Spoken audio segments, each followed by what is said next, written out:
Guys, good morning. Tactically ahora guys, nagkuhan pala tayo troubleshoot kasi ayaw umandar kanina nitong RF engine. So yun pala guys, yung shut off valve nya, push contact, tapos yung dami na din leaking nito guys.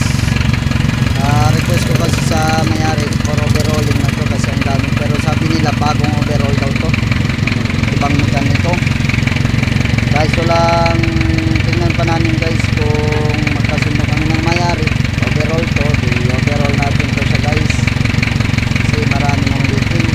Then yung kanina guys, ayaw nyo umandar. Yung problema pala is yung shut off valve. Yung shut off valve nya is nag loose contact, at saka wala din siyang serbato guys. Yung horn nawala, yung ground nya pala ito, yung ground nawala, loose contact din. So nag-top up tayo ng ground. Yun guys, may horn na siya at saka umandar na din. So yun lang guys. Kuan pala to siya, assemble lang ito guys na pickup jeep, double cab pickup jeep, assemble RF engine. Daming leaking guys, so kita nyo.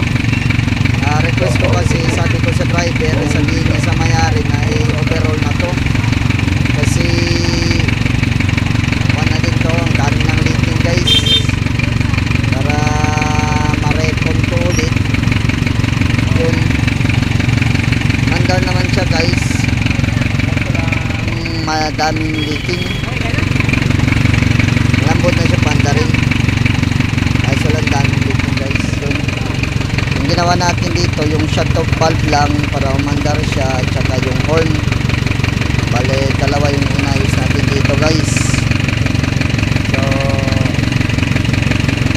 minor troubleshooting na naman siya guys. So yun, under na siya.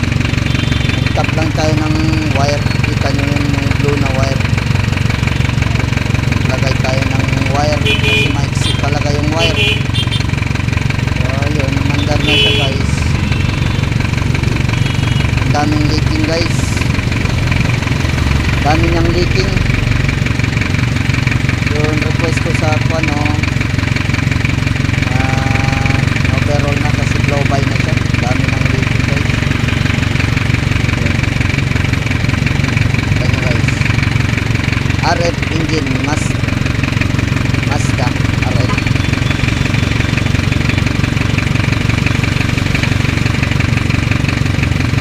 Yun lang guys, salamat sa inyong suporta guys. Don't forget to like, share, and subscribe guys. Salamat sa inyong support mga guys, mga kami-kaniko.